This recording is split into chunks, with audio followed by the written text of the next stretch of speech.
തൗഹീദിന്റെ രണ്ടാമത്തെ വശം എന്ന് പറയുന്നത് ആരാധ്യതയിലുള്ള ഏകത്വമാണ്. അതായത് ഇബാദത്ത് അള്ളാഹുവിന് മാത്രമേ സമർപ്പിക്കാവൂ. സൃഷ്ടാവായ അള്ളാഹു മാത്രമാണ് ഇബാദത്തിന് അവകാശപ്പെട്ടിട്ടുള്ളത്. അതുകൊണ്ട് തന്നെ വിശുദ്ധ ഖുർആൻ സൂറത്തുൽ ലുഖ്മാനിലെ 31-ാമത്തെ വചനത്തിൽ ദാലിക ബി അന്നല്ലാഹ ഹുവൽ ഹഖ് വഅന്ന മാ യദ്ഉന മിൻ ദൂനിഹിൽ ബാത്തിൽ, അള്ളാഹു അവനാണ് ഹഖ്, അള്ളാഹുവിന് പുറമെ അവർ എന്തിനോടൊക്കെ ദുആ ചെയ്യുന്നുവോ അത് ബാത്തിലാണ്. അപ്പൊ അള്ളാഹു അല്ലാത്തവർക്കുള്ള ഇബാദത്ത് ബാത്തിലാണ്. ഇബാദത്തിന് അർഹതപ്പെട്ടത് അള്ളാഹു മാത്രമാണ്. കാരണം അവനാണ് ഹഖ്. അപ്പോ ഇതിനപ്പുറത്തുള്ള വിശ്വാസം ഈ ഉലൂഹിയത്തിന് എതിരായി മാറും. ഇതിൽ പഠിപ്പിക്കാനാണ് പ്രവാചകന്മാർ അഖിലവും വന്നിട്ടുള്ളത്, അള്ളാഹുവിൽ നിന്ന് വഹിയിറങ്ങിയിട്ടുള്ളത്. അതുപോലെ തന്നെ പ്രവാചകന്മാർ നിയോഗിക്കപ്പെട്ടത്, വേദഗ്രന്ഥങ്ങൾ അവതരിപ്പിക്കപ്പെട്ടത് എന്ന് നമുക്ക് കാണാൻ സാധിക്കും. ഇബാദത്ത് എന്ന് പറയുമ്പോൾ അതിന് മതപരമായി തന്നെ രണ്ട് അർത്ഥത്തിൽ അത് ഉപയോഗിക്കപ്പെടാറുണ്ട്.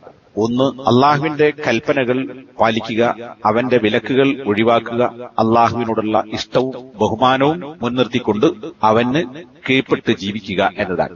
മറ്റൊരർത്ഥം അൽ മുതഅബ്ബദു ബിഹി, ആരാധനയായി സ്വീകരിക്കപ്പെടുന്ന കാര്യം. ഒന്ന് ആരാധിക്കലാണ്, അള്ളാഹുവിന് കീഴ്പ്പെടലാണ്. മറ്റൊന്ന് ആരാധനയാണ്, ആരാധനാപരമായ കാര്യങ്ങൾ എന്ന് പറഞ്ഞാൽ അള്ളാഹു ഇഷ്ടപ്പെടുകയും തൃപ്തിപ്പെടുകയും ചെയ്യുന്ന പ്രത്യക്ഷവും പരോക്ഷവുമായ എല്ലാ തരത്തിലുള്ള വാക്കുകളെയും പ്രവർത്തനങ്ങളെയും ഉൾക്കൊള്ളുന്ന ഒരു സമഗ്ര പദമാണ് ഇബാദത്ത് എന്ന് പറയുന്നത്. ഈ രണ്ടർത്ഥത്തിലും ഇബാദത്ത് എന്ന വാക്ക് പണ്ഡിതന്മാർ വിശദീകരിച്ചിരുന്നു. ആ ഒരു ഇബാദത്ത് അള്ളാഹുവിന് മാത്രമേ സമർപ്പിക്കാവൂ.